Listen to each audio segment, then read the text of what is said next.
Hello friends, welcome back to my channel. आज हम economic reform 1991 करेंगे कि कितने तरीके के रिफॉर्म गवर्नमेंट लेके आए इंडस्ट्रियल सेक्टर में। जैसे इंडस्ट्रियल सेक्टर में कौन कौन से रिफॉर्म लेके आए। पहले तो 1956 वाला चलता था, न्यू इकोनॉमिक मतलब न्यू रेजोल्यूशन इंडस्ट्री वाला एक्ट था कुछ 1956 वाला, जिसमें पब्लिक इंडस्ट्री को ज़्यादा प्रमोट कर रहे थे। पहले ये चलता था 1956 वाला। इसके बाद गवर्नमेंट ने 1991 स्टार्ट किया, जिसमें लिबरलाइजेशन, प्राइवेटाइजेशन और ग्लोबलाइजेशन स्टार्ट किया गया है। अब हम इसके बारे में पढ़ेंगे कि बिजनेस इन्वायरमेंट वाले चैप्टर में क्यों आता है और ये कैसे अफेक्ट करता है बिजनेस इन्वायरमेंट को, ये तीनों एक्ट।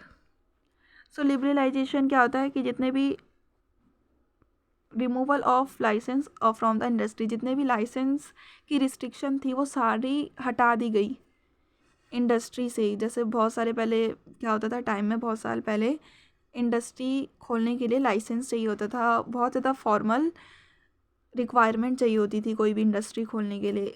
पर एलपीजी के बाद लिबरलाइजेशन में क्या किया गया कि जितने भी ये रिस्ट्रिक्शन थे वो सारे हटा दिए गए लाइसेंस से रिगार्डिंग। बस कुछ ही इंडस्ट्री होते हैं जो लाइसेंस के लिए कंपलसरी होते हैं, जैसे कि 5 इंडस्ट्री होते हैं जिसमें लाइसेंस ज़रूरी होता है: लिक्विड, सिगरेट, एटॉम और डेंजरस केमिकल और इक्विपमेंट। इन सब में लाइसेंस की ज़रूरत होती है।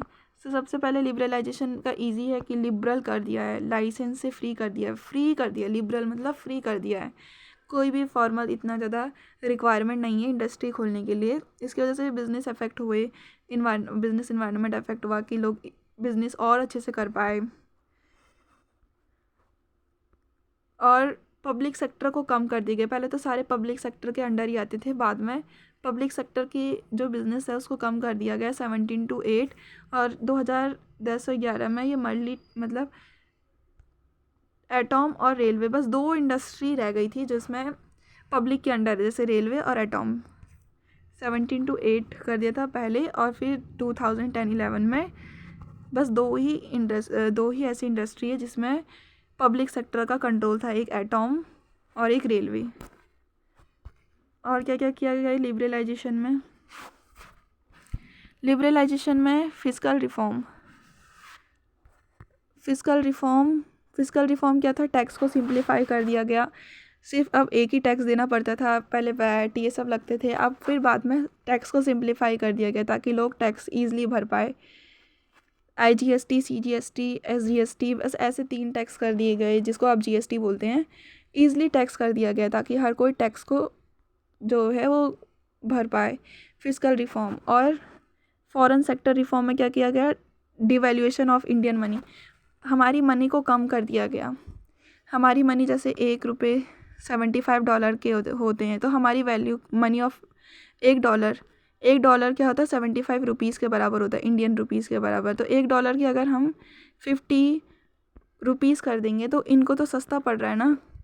तो डिवैल्यू, हमारी जो मनी की वैल्यू है वो 75 से 50 ऐसे कम कर दी ताकि वो हमारा सामान ज़्यादा खरीद पाए, हमारी कंट्री में ज़्यादा इन्वेस्ट कर पाए, क्योंकि उनको हमारी जो मनी की वैल्यू है वो सस्ती लगेगी। इसीलिए फॉरेन के लोग होते हैं, devaluation of Indian money from the foreign currency. और फिर बैंक को भी नेशनलाइज कर दिया गया। बहुत सारे बैंक जो पब्लिक के अंडर आते थे उनको प्राइवेट में चेंज कर दिया गया। और प्राइवेटाइजेशन में क्या करते हैं कि जितने भी पब्लिक के इंडस्ट्री होते हैं उनको प्राइवेट के हैंड ओवर कर देते हैं। जो इंडस्ट्री चल नहीं पा रही थी, पब्लिक जिसको चला नहीं पा रहे थे, जिसमें लॉस हो रहा था, वो प्राइवेट के अंडर कर दिया। प्राइवेट उसमें से प्रॉफिट अपना जनरेट कर सकता है। तो privatisation is refer to the ownership to the private को ऑनरशिप दे दी गई। डिसइन्वेस्टमेंट कर दिए। डिसइन्वेस्टमेंट क्या होता है? इक्विटी शेयर सेल कर देना, कुछ परसेंट, 50% सेल कर देना, 40% गवर्नमेंट के शेयर्स सेल कर देना। तो शेयर्स को सेल कर दिए गए और धीरे धीरे पब्लिक सेक्टर प्राइवेट सेक्टर में चेंज होने लग गई। और ग्लोबलाइजेशन में क्या होता है? वर्ल्ड इकोनॉमी हमारी इकोनॉमी के साथ क्या करते हैं? खुल के ट्रेड करते हैं पूरे। जैसे MNC, यहाँ पे भी बहुत सारी MNC बनी। तो ये क्या हुआ? बाहर के जो कंट्री के वो क्या बोलते इंडस्ट्री थे वो हमारी कंट्री में आकर के सेटअप हुई, क्योंकि हमारी कंट्री में ज़्यादा चीप लेबर मिल जाते हैं। इसीलिए globalisation is refer to integrating the world economy with the economy of the country. हमारी कंट्री में दूसरे देश के इंडस्ट्री आकर के इस्टेब्लिश होने लगे इसके क्योंकि उन्हें चीप लेबर मिलता था हमारी कंट्री से, इसीलिए क्वांटिटिव ट्रेड हटा दिया गया। कितनी क्वांटिटी से कर सकते तुम इंपोर्ट एक्सपोर्ट। इंपोर्ट हम मशीनरी का करने लगे बहुत हाई, तभी हमारी कंट्री में हाई मशीनरी आने लगी, हाई टेक्नोलॉजी मशीनरी। हम अच्छे अच्छे गुड्स प्रोड्यूस करने लगे उन मशीनरी की हेल्प से।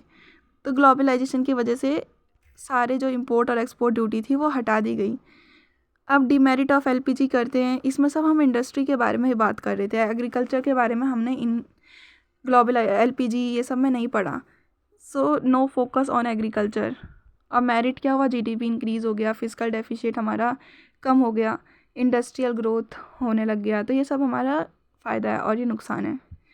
सो इसमें बस एक छोटा सा पार्ट है, लास्ट पार्ट हमने कंप्लीट कर लिया। ग्लोबलाइजेशन एलपीजी से liberalisation, privatisation, globalisation business environment में। सो अगर आपको वीडियो अच्छी लगी लाइक शेयर सब्सक्राइब करें। Thank you for watching.